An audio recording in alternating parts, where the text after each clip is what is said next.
Pilbush is our new hunter in Star Wars Hunters Season 3. She is one of the most powerful hunters in the game right now. If a college dropout such as myself was able to push to the top of ranked with her, so can you. For the low price of $9.99, she can be yours today. Zynga, please sponsor me. I'm on my knees at this point. I'll do anything, and I mean anything. Golly gee. In all seriousness, let's go over the best strategies and tips I have playing her, so you can improve your gameplay and topple the competition. First things first, let's go over her abilities so that you have a better understanding of how to use her in-game. Now listen up, first we're going to go over the most important skill set you need for Pilbush. Let's make sure to get the fit right. If your skin is lacking, don't expect your opponents to take you seriously. If you are in dire need of a good skin, you can always use the Arena Vault for her to get that new Hoth skin. Make sure to use all of your crystals to try and get the legendary skin. It might take a few tries, but it's worth it. The social acceptance of your peers is much more important than your financial stability when you think about it. Actually, don't think about it, just keep spinning. If you need free money to get more crystals, you can sign up for one of those credit card things and max it out.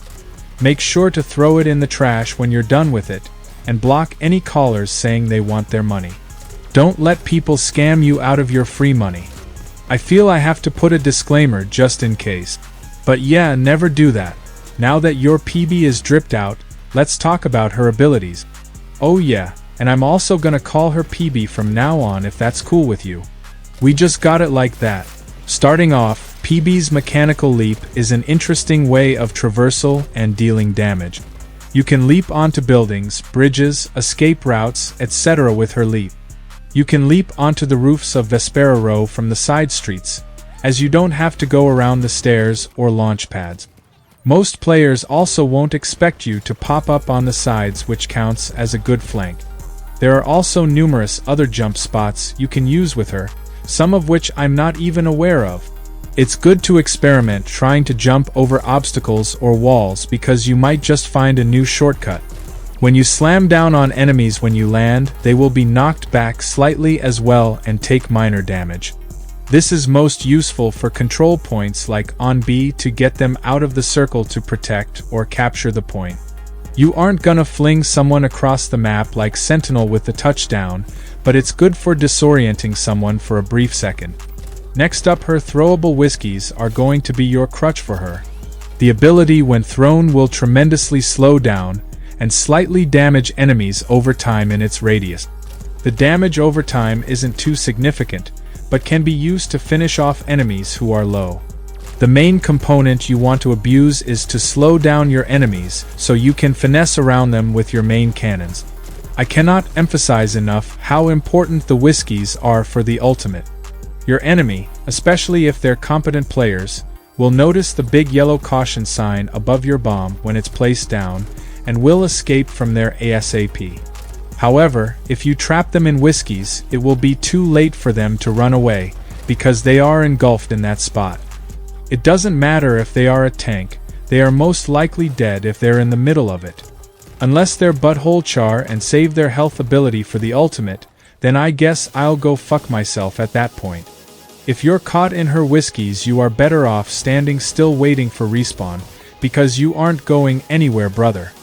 I can guarantee you this ability is getting nerfed to hell next season, so take all the unfair advantages you can get right now. If you're a Pilbush stuck in whiskies, you can actually use your leap to try and save you from some damage or possibly escape. Same goes for Reeve and Arentel.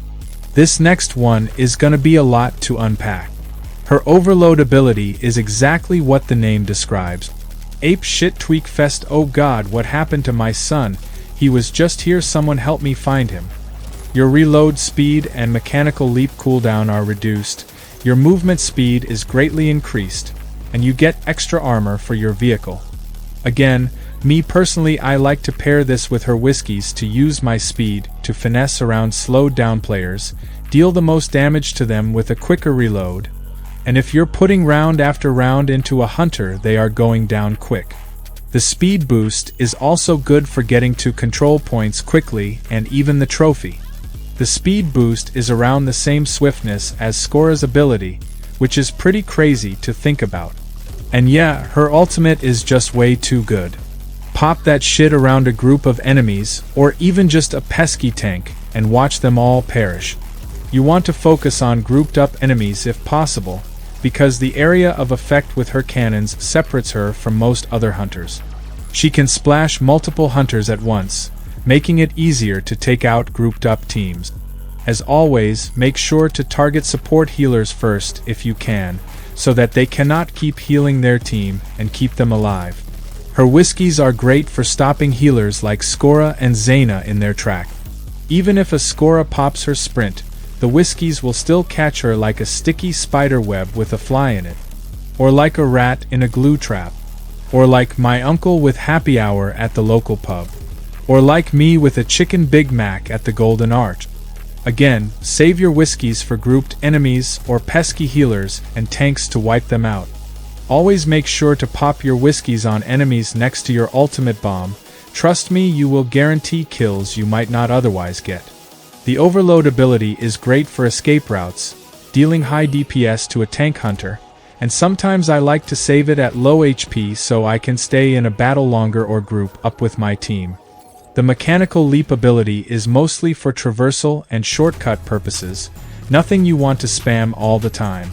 Kind of throws your aim off in the middle of a gunfight if you use it, so just be wary of that.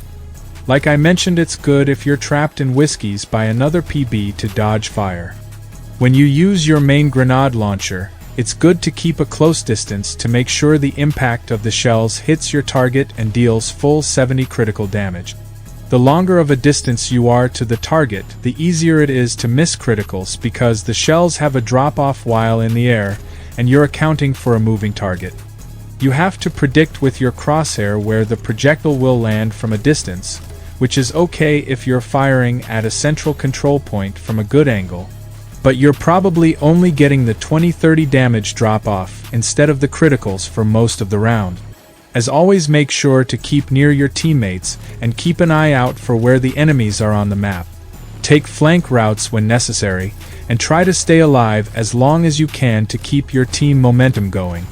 This has been my Pilbush Hunter Guide for Season 3 of Star Wars Hunters. If you enjoyed this video, consider subscribing if you haven't already and leave a like for Mama Bear. Avenue signing off.